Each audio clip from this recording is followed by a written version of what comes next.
Bonsoir Gingoy. Bonsoir Yves Kabeba.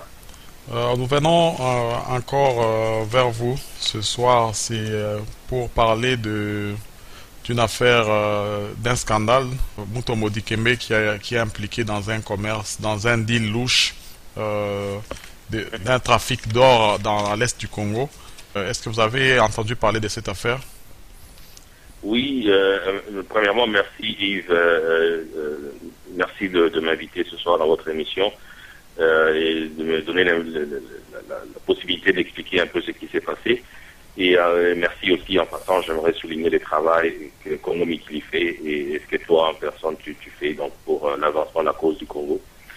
Pour revenir à la question, donc oui, moi je l'ai appris il y a quelques semaines déjà, donc le rapport de l'ONU est sorti et cette histoire se passe en 2010, début 2010, donc pendant plus d'une année on a caché le nom de Mutombo Dikembe parce que le gouvernement congolais ne voulait pas que ça se sache jusqu'à ce que le rapport de l'ONU vienne éclairer l'opinion internationale pour dire que Mutombo Dikembe était personnellement impliqué dans le trafic des minéraux au Congo. Donc voilà, oui, j'en ai entendu parler.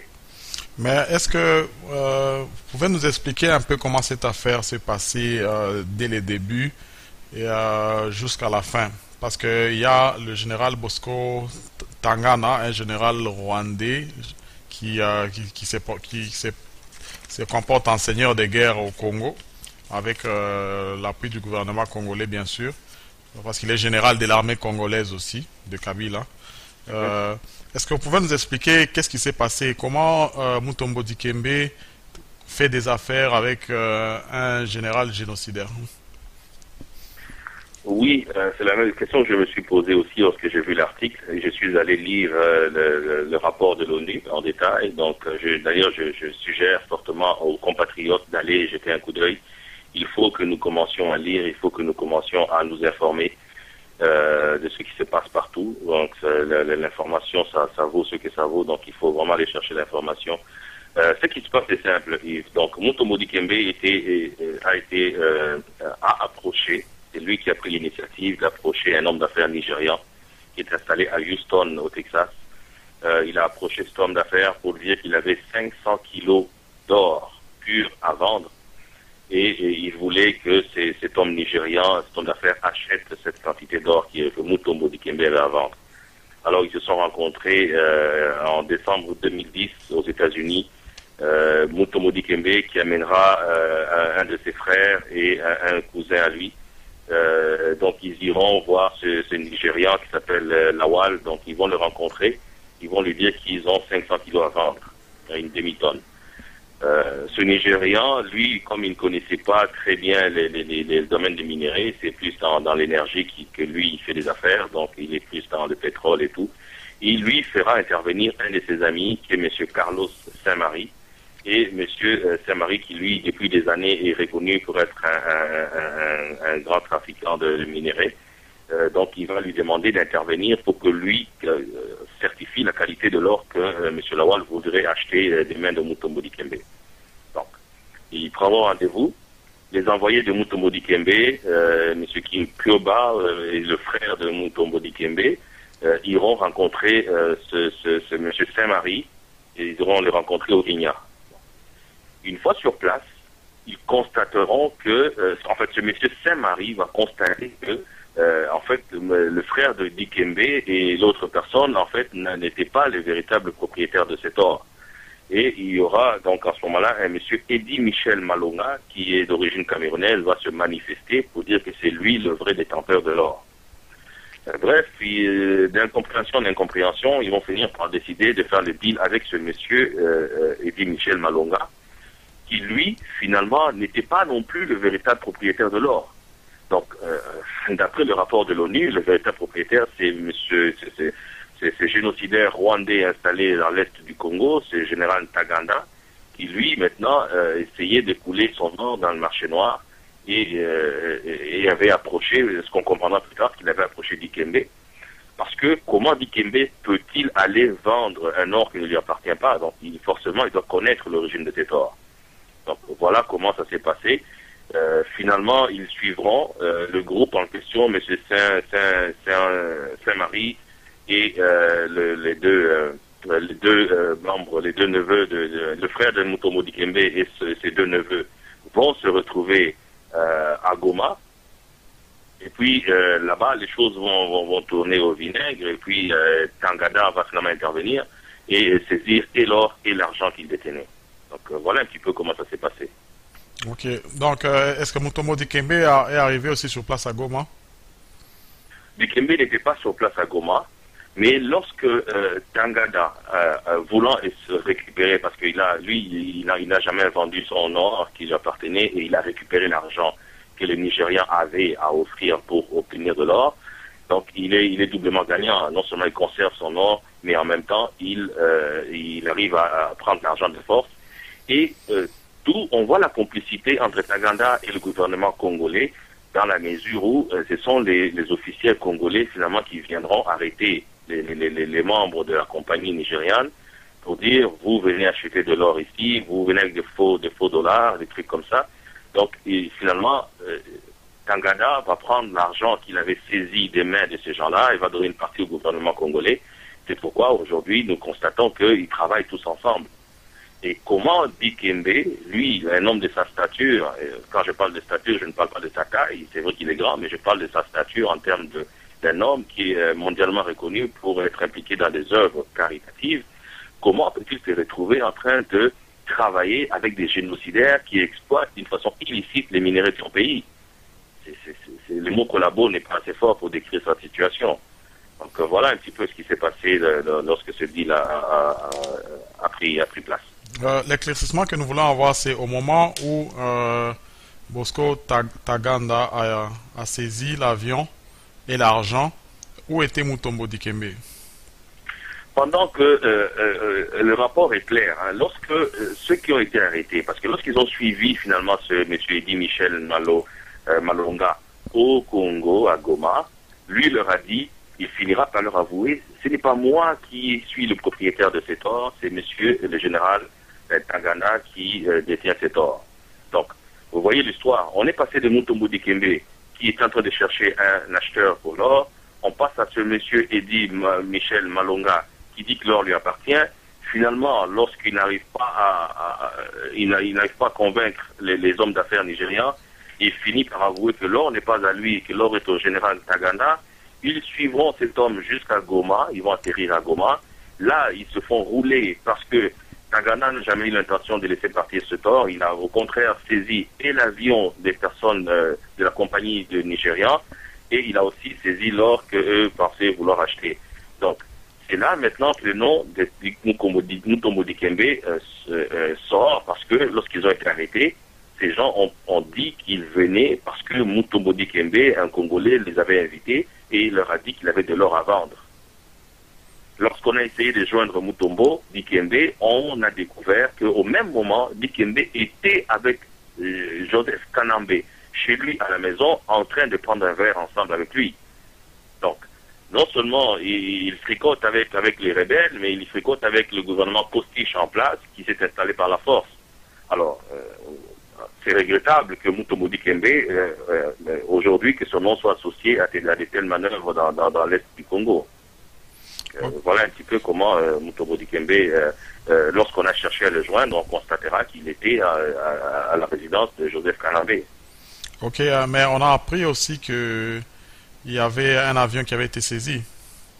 Oui, l'avion des personnes, en fait, de la compagnie de M. Lawal, qui lui, étant donné qu'il avait déjà donné une partie d'argent à M. Eddy Michel Malonga lorsqu'ils étaient au Kenya, le premier endroit où ils se sont rencontrés, donc son intermédiaire en fait, qui est M. Saint-Marie, à qui il avait donné l'argent, et dit va acheter l'or pour moi. Ce M. Saint-Marie avait déjà donné une partie de l'argent à M. Eddy Michel Malonga, le Camerounais, au Kenya. Donc, lorsqu'ils ont pris l'avion, est-ce qu'ils ont découvert que l'or était resté au Congo finalement, donc ils ont pris l'avion pour aller à Goma chercher l'or, et c'est là que l'avion en question qu'ils avaient conduit là-bas a été saisi.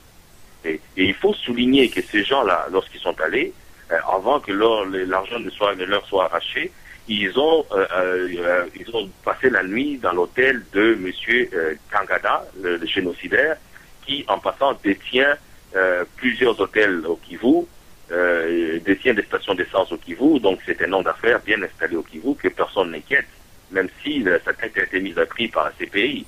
Mais il paraît qu'il se balade au Rwanda, au Congo et tout, comme... Et oui, le rapport le souligne d'ailleurs que ce monsieur franchit la frontière comme il veut, et lorsque les experts des Nations Unies ont posé la question aux Rwandais, les Rwandais ont dit oui, nous ça ne nous dérange pas qu'il passe chez nous ici parce qu'il fait notre affaire, le travail qu'il fait, c'est notre affaire. Lorsqu'on a posé la question, et c'est le porte-parole du gouvernement en la personne de Lambert Mende qui répondra aux experts des Nations Unies que ça faisait aussi l'affaire du Congo, que Taganda se promène en toute liberté, et apparemment il maintient la paix dans l'est du Congo. Ok, mais en passant, parce qu'on a tous lu les documents de Wikileaks qui parlaient de la rwandophonie, un des objectifs était de donner le pouvoir économique aussi aux gens d'origine rwandaise qui habitent le Congo. Quand vous me dites qu'il a des hôtels, des flats et des trucs, c'est un peu le plan qui est en train de se réaliser déjà. Mais oui, parce que, écoutez, de toutes les façons, qu'il n'en déplaise à ceux qui condamnent, ceux qui se battent pour que le Congo reste intègre, que le territoire congolais soit intact, mais il faut force de reconnaître aujourd'hui, Yves, je vous dirais que le Congo, l'est du Congo est contrôlé par le Rwanda. C'est clair. C'est clair que l'est du Congo est contrôlé par le Rwanda. Tous les rapports des Nations Unies pointent dans cette direction. Le Rwanda aujourd'hui exporte plus de minéraux que le Congo. Comment expliquez-vous ça? Le cassitérite est exporté, la quantité exportée par le Rwanda est 5 fois plus élevée que celle exportée par le Congo, alors que le Rwanda n'en produit pas ou presque pas. Comment expliquer ça? Le Rwanda aujourd'hui, et c'est dans le rapport aussi, le Rwanda taxe tous les chefs de guerre qui essayent de passer leurs minéraux par le territoire rwandais pour l'exporter à l'étranger. Non seulement le Rwanda lui-même va exploiter les minéraux du Congo d'une façon illicite et illégale, mais le Rwanda, en même temps, taxe ceux qui exploitent les minéraux dans l'est du Congo. Donc le Rwanda fait 2 fois de l'argent en vendant lui-même des minéraux et aussi en taxant ceux qui essaient d'en vendre. Donc aujourd'hui, même si aujourd'hui on essaie de mettre de côté le fait que Kanambe est un Rwandais, parce que les gens pensent que c'est le seul argument que nous avons aujourd'hui, mais nous en avons beaucoup. Aujourd'hui, le Congo est positionné à la 164e place en termes de corruption.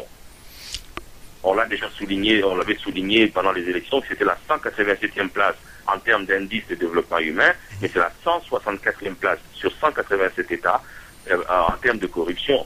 Donc, ce qui nous étonne un peu, c'est un monsieur qui est peut-être sans papier au Congo, parce qu'on ne sait pas où il a eu la nationalité congolaise jusque-là, qui se permet de faire... Non, j'ai dit Bosco Tanganda.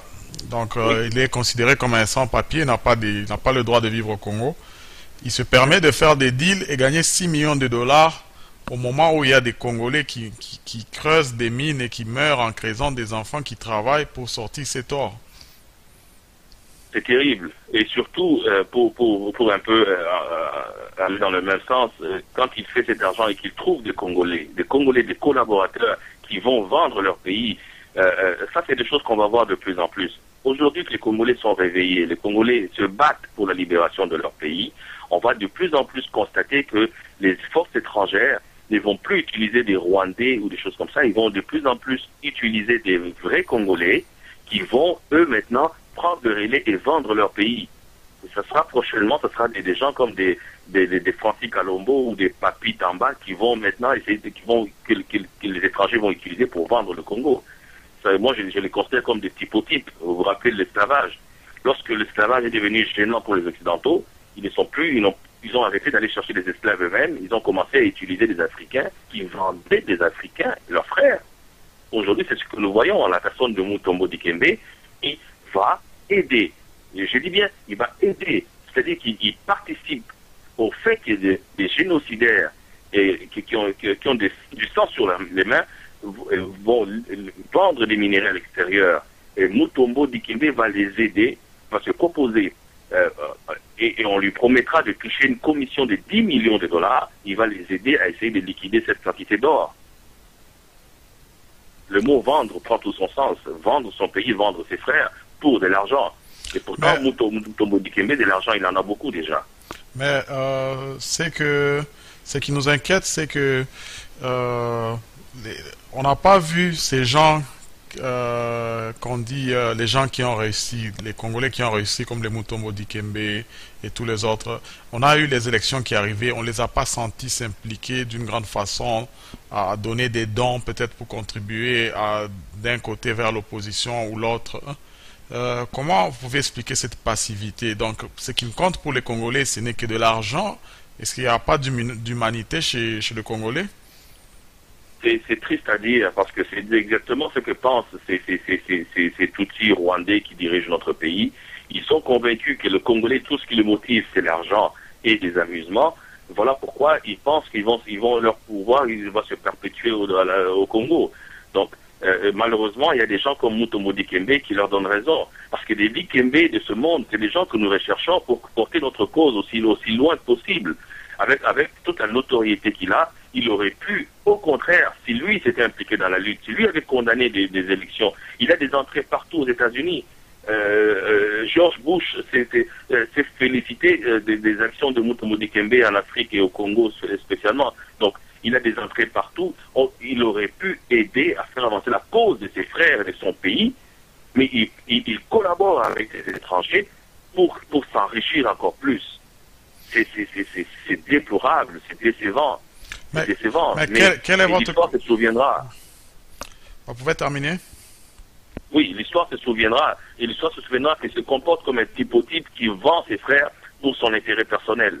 Voilà ce dont on va se souvenir de lui. Pour ne pas aller en conclusion, quel conseil vous avez pour tous ceux qui sont prêts à défendre ces régimes d'argent sale? Ils sont prêts à défendre le gouvernement de Kabila. Pourquoi? Parce que ils ont un père, un frère, un cousin ou un membre de la famille ou un ami qui bouffe cet argent sale. D'où vient ce comportement de l'intérêt personnel? Donc, ceux qui mutu alliés, donc azo kanaenza la baningate, donc il mange, il est calme, et pour lui, si le voisin meurt en face de lui, il s'en fout. D'où vient cette mentalité des Congolais? Est-ce que c'est l'époque de Mobutu qui a rendu le Congolais si argent, donc ça, qui n'a pas de personnalité, pas de respect de lui-même, aucun sens de cause? Donc quelqu'un peut dire aujourd'hui quelque chose, on lui donne $200, demain il dit le contraire. D'où vient ce comportement? Il faut dire, oui, c'est vrai qu'aujourd'hui nous condamnons, nous nous battons pour que ce régime de Kanambe quitte le Congo et parte, qu'il dégage du Congo. Mais il faut remettre les choses dans leur contexte. Cette mentalité vient de l'époque de Mobutu. C'est Mobutu qui nous a amené cette mentalité en premier. C'est lui qui a commencé à nous diviser les uns contre les autres. Oui, il a réunifié les pays. C'est vrai, on le reconnaît. Il a réunifié le pays, mais il nous a enlevé toute dignité, toute fierté personnelle. On est dans la misère dans laquelle il avait commencé à plonger le pays. Ça a poussé les gens à vendre leur dignité et à croire que tout était possible. Il n'y avait plus rien de sacré. Et Kanambe n'est venu que pour enfoncer le clou maintenant. Au Kanambe, c'est vraiment l'explosion. On est allé très très loin dans la dépravation des mœurs. Et la corruption aujourd'hui est endémique. La corruption est vraiment institutionnalisée. Et on utilise les canaux de l'État pour corrompre les gens maintenant. Ce n'est plus des chèques qu'on envoie en cachette. Maintenant, c'est ouvertement, on donne des payes à des gens, des payes qu'ils ne méritent pas pour le travail qu'ils font, et on leur donne beaucoup d'argent, et c'est une façon de les corrompre. Comment expliquez-vous qu'il y ait 20 000 personnes pour 500 postes, qu'il y ait 20 000 personnes qui ont posé leur candidature pour être député au Congo? C'est une façon de chercher à être corrompu. Ils savent très bien que Kanambe est là pour corrompre les gens, et la meilleure façon qu'il a trouvé de corrompre les gens, c'est de passer ça sur leur paye. C'est la façon qu'il le fait maintenant. Alors tout le monde veut être député pour en bout de ligne être corrompu. Voilà ce qu'il cherche. Donc aujourd'hui, moi ce que je déplore, c'est que les Congolais votent et élisent aujourd'hui des dirigeants rwandais, des sénateurs rwandais, de père et de mère, des Bizima et consorts, qui aujourd'hui se font passer pour des Congolais, et lorsqu'on regarde très bien, ils ne sont pas Congolais, ils sont rwandais de père et de mère. C'est vraiment triste à dire, mais notre pays est vendu à un point qu'on ne peut même pas imaginer. Vous avez fait allusion l'autre fois des pages Facebook de ces Rwandais congolais et ces gens qui sont congolais le jour et Rwandais la nuit. Mais oui, ils sont congolais le jour, Rwandais la nuit. Regardez, Yves Kabemba, je me suis livré à un exercice un matin, un week-end où je n'avais rien à faire. J'ai dit, je vais aller voir un peu. Ils ont tous des pages internes, des pages Facebook. Congolais, allez voir, cherchez l'information congolais. C'est au prix de l'information que nous allons arriver à libérer notre pays. Nous devons nous former et nous informer. Il est extrêmement important que nous nous formions nous-mêmes et que nous informions et que nous formions nos enfants parce que le combat va être long, la relève doit être prête parce qu'un jour nous allons passer, si Dieu le veut, nous allons, notre génération, libérer ce pays, mais il est possible que nos enfants poursuivent la lutte. Vous voyez? Donc je me suis livré à cet exercice. Je suis allé voir la page de tous ces gens, la page Facebook de ces gens, les Bizima et tous les autres là, les Roubaix, Rois, regardez bien Congolais, allez voir. Vous allez voir, ces gens-là vous disent qu'ils sont nés à Lubumbashi, qu'ils ont étudié à je ne sais pas moi, à quelle université du Congo. Mais quand vous regardez leurs amis sur Facebook, ce sont des Congolais habitant Kigali. Ce sont des Rwandais habitant Kigali. Comment un Congolais qui dit être né au Congo, qui dit avoir étudié au Congo, qui dit s'être marié au Congo, avoir vécu au Congo, a pratiquement 90% de ses amis qui habitent le Rwanda, qui habitent Kigali et qui sont Rwandais de père et de mère et qui parlent Kinyarwanda? Comment expliquez-vous ça? Moi, je suis né au Congo, j'ai grandi au Congo, mais quand vous regardez ma page Facebook, je n'ai pas des centaines d'amis qui habitent Kigali et qui parlent Kinyarwanda. C'est inexplicable. Okay. Je n'ai même pas 3 ou 4 amis qui habitent le Congo-Brazzaville, un pays avec lequel pourtant nous avons des liens beaucoup plus étroits. Dans toute la cause, là, c'est qu'on voit aussi, beaucoup de gens étalent les problèmes comme on le fait maintenant, mais quand est-ce qu'on va passer à l'étape d'apporter des solutions, de discuter sur les solutions? Parce que c'est vrai, on constate, le pays, il est vendu, il est occupé. Ouais, on se plaint, mais l'étape des solutions, quel message vous avez pour les Congolais de la diaspora sur ce point-là? Quand est-ce qu'on va passer à discuter sur les solutions? Donc, le pays est occupé, oui. Quelles sont les solutions pour résoudre les problèmes? C'est une très bonne question, ça, parce qu'à un moment donné, oui, c'est vrai, nous faisons des marches. Nous marchons beaucoup, nous sortons dans les rues, toute la diaspora s'est levée. Vous avez vu, il n'y a pas 10 jours, ici, on était dehors, nous, les gens de Montréal, et c'était une démonstration de force, c'était une marche qui était une réussite totale. Nous avons expliqué aux gens dans les rues, nous avons parlé à des gens, nous avons expliqué notre cause.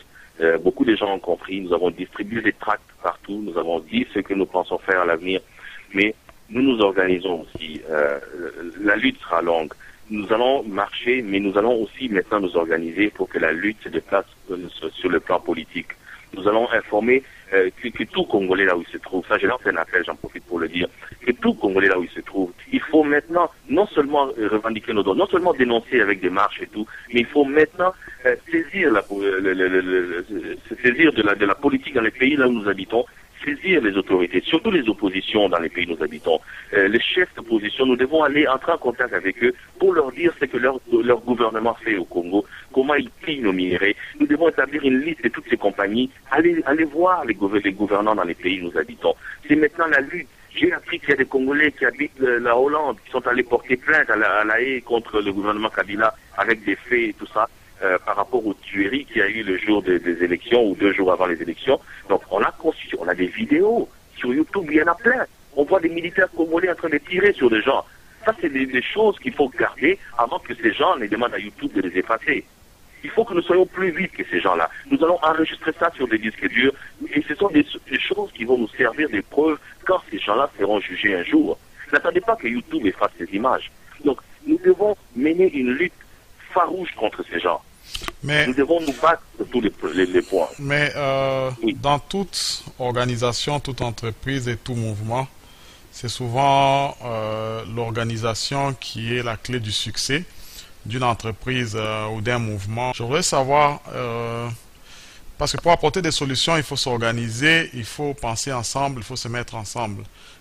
Jusque-là, on ne voit pas encore cette dynamique aller vers l'organisation. Ça commence, c'est vrai, dans certains pays et tout, mais ce n'est pas à la hauteur du problème. Donc, quand on voit le problème, quand on définit le problème, par exemple, qu'est-ce qui est libérer le Congo, Et les petites dynamiques qui se font, c'est déjà beaucoup, oui. Mais est-ce que les gens mesurent la tâche, à quelle hauteur elle est, hein? Donc, c'est ça. Je ne crois pas que les gens mesurent encore la tâche, à quel point elle est difficile. Il faudra maintenant qu'on s'organise monétairement et qu'on s'organise. Regardez, je vais donner un exemple. Le site Congo Mikili, c'est un site qui nous a beaucoup aidé, surtout pendant la période des élections. Nous étions bien informés, nous suivons les événements au jour le jour. Congo Mikili nous a informés. Mais un site comme Congo Mikili, c'est un site que nous devons soutenir financièrement. Est-ce que nous le faisons? Ça va être une question. Nous devons aujourd'hui pouvoir, regardez un exemple concret. Nous sommes des millions de la diaspora, des millions. Juste ici à Montréal, nous sommes environ 15 000. Avec 5 dollars seulement, disons 10 000 personnes donnent 5 dollars, ça fait 50 000 dollars dans les caisses. Et 5 dollars, ça n'impacte même pas leur budget familial. Donc, donner 5 dollars, vous n'allez pas me dire que vous allez manquer du pain le lendemain à la maison. Donc, il faut aujourd'hui qu'on comprenne.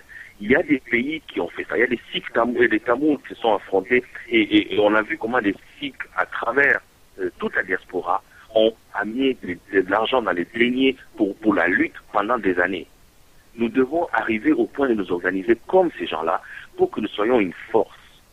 Pour que nous soyons une force. Les Congolais sont encore en train de s'imaginer que ceux qui n'ont pas les Congolais ouvrent les yeux. Mazolia des gens bon la bino na Kivu kuna. Mazolia bon la bazoti va minérer na bino. Donc 5 dollars na on a suivi Moutaliango. Admettons comme Moutaliango. Est-ce qu'il a changé Vinae? Vraiment? On est déjà en train de vous piller. Vous minérez, au lieu de récupérer Mboka. Et que le pays vous revienne. Et que bon, on a recherché Mboka, on a monté quand même à mon clair la gestion en Mboka. Non. On est encore à un niveau Afghanistan que si on a payé 5 dollars dans l'aïe, on a 5 dollars on a au Congo, à Rokendeki, je ne sais pas quoi. Mais non. Yves, aujourd'hui, nous sommes en Occident, nous savons qu'on peut ouvrir un compte en fiducie et que dans ce compte-là, on peut mettre de l'argent et on peut demander qu'avant qu'il y ait mouvement ou transaction ou mouvement de fonds dans ce compte-là, qu'il y ait au moins 3 ou 4 ou même 5 personnes, si on veut, signer avant Bongo Lebima. Non, mais le problème, c'est un problème d'unité, hein. Je ne sais pas si vous avez suivi la semaine passée, il y a des vidéos qui ont été faites pour déjà dire que Congo Mikili Bodo Sengambongo, vous avez un système à pasteur, déjà des journalistes à Paris qui ont fait des vidéos pour insulter et tout là. Or, normalement, les cotisations qu'on reçoit des fois pendant un mois, en un mois peut-être, vous recevez 90 dollars. Donc, c'est pratiquement dérisoire par rapport aux attentes. Mais c'est pour vous dire que l'unité n'est pas encore là. Comme tu dis, on est 15 000 à Montréal, mais combien de gens se font voir aux marches? Et, combien de gens se font voir dans les marches? Dans les marches, quoi. Donc, on a peut-être 300, 400 personnes. Donc, c'est ce que je disais, j'insistais sur que les gens, jusque-là, ils parlent, ils font du combat spectacle, mais ils ne réalisent pas la hauteur, hein. C'est comme si aux Nyongo, il y a 1 million, aux Okende, qu'au fout par mois 1 dollar. Hein. Donc, on n'ira nulle part. Ouais, alors, ça. Il faut aujourd'hui, je profite de la tribune qui m'est accordée aujourd'hui pour dire, Congolais, ceux qui ont les a libérés, ou bien on mener lutte, ou bien on mener lutte. C'est clair. Yves, dans la lutte que nous menons aujourd'hui, nous engageons des fois nos propres frais, notre propre argent, je veux dire, pour mener cette lutte. Il y a des moments où il faut faire des drapeaux du Congo pour que la marche est moins bien. Il y a des moments où il faut qu'on se déplace, il faut que ça transporte nos essence pour que dans la ville Moussoussou, pour que nous s'associons à la marche, nous sommes organisés. Parce que la lutte que nous menons, ça va rappeler une marche dans la salle. Moi, en tant que Congolais, marche sur Moutarosala, et que ce n'est pas trop loin que je peux m'y rendre, je vais participer. Mais des fois, toujours engagé mon avis sur Moko pour la lutte Oyo. Alors que si le Congolais, il y a des gens je n'arrive pas à comprendre qu'il y ait des gens qui ne peuvent pas marcher, qui ne veulent pas marcher, qui ne veulent pas cotiser, qui ne veulent pas condamner, qui sont juste là comme des spectateurs. Cette race-là, c'est une race que moi, je n'arrive pas à comprendre. Il y a des gens qui n'ont pas d'argent, ils viennent marcher. Il y a des gens qui n'ont pas la santé pour marcher, ils cotisent monétairement. Il y a des gens qui n'ont pas la santé pour marcher, qui n'ont pas les moyens. Et ces gens-là, ils soutiennent au moins en dénonçant d'une façon ou d'une autre. Il y a des gens qui ne font rien de tout ça. La lutte est engagée. Le combat sera long. Parce que ceux qui sont au pouvoir aujourd'hui ne partiront pas pacifiquement. Congolais, Joseph Kanambe akolongwana kimia te na mboka wana. Parce que bazui goût ya mbongo, et mbongo wana balingi ba benda yango jusqu'au dernier sou. Jusqu'au dernier sou. Donc, il faut que nous puissions... Je vais citer ici un grand homme, un Sénégalais, qui s'appelait Cheikh Anta Diop. Il est mort, il est décédé aujourd'hui. Mais cet homme avait dit une chose qui est très importante. Je vais aujourd'hui répéter ce qu'il avait dit. Il avait dit exactement ceci. Et à l'époque, il faisait allusion à la lutte que les Noirs menaient. Et cette phrase, aujourd'hui, j'en fais mienne parce qu'elle s'applique vraiment à ce que nous vivons aujourd'hui. Il disait ceci, il disait, nous menons et on mène contre nous le combat le plus violent que celui qui a vu disparaître certaines espèces. Il mène contre nous, Congolais, le combat le plus violent. Et ce combat est même plus violent que celui qui a vu disparaître certaines espèces. Le Congolais, ce qu'on a dit 60 millions de personnes, tout le monde dans l'espèce en voie de disparition. En 10 ans, perdre 8 millions de personnes. Donc, ce qui est au lobby que tout ça qui est Congo, Brazzaville, bien Gabon, donc Mboka Mobimba Kei déjà. Espèce en voie de disparition. Voilà ce que Cheikh Anta Diop disait. On mène contre nous le combat le plus violent que celui qui a vu disparaître certaines espèces. Et moi là, il finit sa phrase en disant, nous devons la connaissance. C'est au prix de cette connaissance que tu peux se libérer. Il y a un prix à payer, Congolais. Et je lance cet appel. Les autres commis, ils ont la plan B, ils ont la plan C. Ça passe par l'argent. Ça passe par l'argent. Ça passe par des gens qui se déplacent d'une ville à une autre. Ça passe par des gens qui vont aller dans des capitales pour aller voir des dirigeants pour pouvoir discuter de la cause du Congo. Il y a des choses que vous pouvez faire, même en restant chez vous à la maison. Vous pouvez aller sur Internet, entrer en contact avec le parlementaire qui est de votre région ou sous-région, je ne sais pas où vous êtes, dans quelle ville, mais c'est faisable. Si chacun d'entre nous faisait sa petite contribution à combat Oyo, combat économique. Ok, alors, pour essayer de conclure sur l'histoire de Dikembe et le mot de la fin.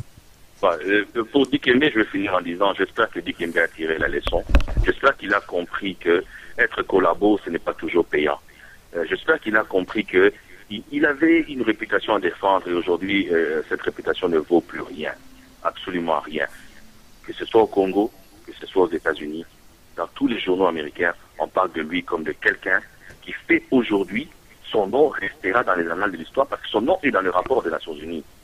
Le gouvernement congolais a essayé de taire son nom, mais les Nations Unies, dans leur rapport, ont mentionné que Mutombo Dikembe a travaillé avec des génocidaires, comme en l'occurrence Kaganda, pour sortir 500 kilos de minerais d'or du Congo.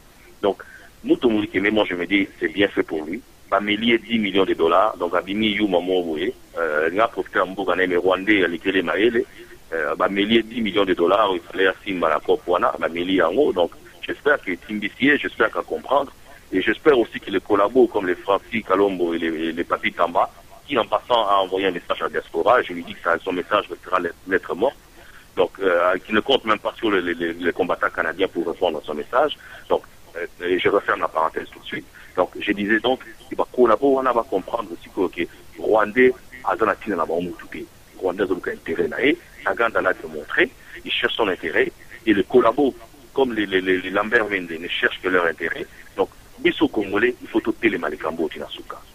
Nous n'aurons de cesse que quand le Congo sera libéré. Voilà. Et pour terminer, je lancerai un appel. Je lance un appel à tous les combattants de la diaspora. Ce que nous faisons a un impact. Tout continuer ma campagne au Sala. J'en profite pour souligner que le 28 janvier, Oyo, ma combattant envers pour ça la marche au Néné, et ma retumba ma cellulaire na bango, et ça sera spectaculaire parce que tous les vieux cellulaires, ils vont les sortir pour les brûler sur la place publique, pour démontrer des approbations dans bango, pour la minéraire coltan, les autres causer l'Iwan en Bokanabiso, et je les félicite pour ça. Je salue en passant mon ami Guy Kisoka qui est là-bas, et vraiment je les félicite pour le travail qu'ils font. Je félicite les combattants de partout. En Afrique du Sud, j'ai appris aujourd'hui que 200 d'entre eux ont été menacés dans leur intégrité physique. Et je lance cette menace aujourd'hui, Yves. Je lance la menace suivante. Je dis que si le sang d'un Congolais en Afrique du Sud coule, d'un seul combattant, cet acte-là ne restera pas impuni. Nous répondrons. ici donc nous nous trouvons, si un de ces collabos tombe entre nos mains, nous allons en profiter nous aussi pour faire passer notre message. Donc ça ne restera pas impuni. Pour les combattants sur base de la prudence, ils ont déjà commencé, soyons prudents. Travaillons dans votre cellule, 2-3 personnes, vous travaillez ma cassie, plutôt que d'envisager toujours des mouvements trop grands, vous travaillez 2-3 personnes pour vous donner la confiance, vous travaillez fort et vous associez les autres quand c'est vraiment le moment. Mais tout ça, la réseau Makassi, tout cela, ensemble, pour que la cause soit portée le plus loin possible. Merci beaucoup aux Congolais qui nous ont suivis aujourd'hui. Mais, Dikambo Yamutomodi Kembe, Toko se rappeler que, côté Kambo Wanayo, ça va toujours bénéficier. J'espère qu'il a tiré la leçon. Merci.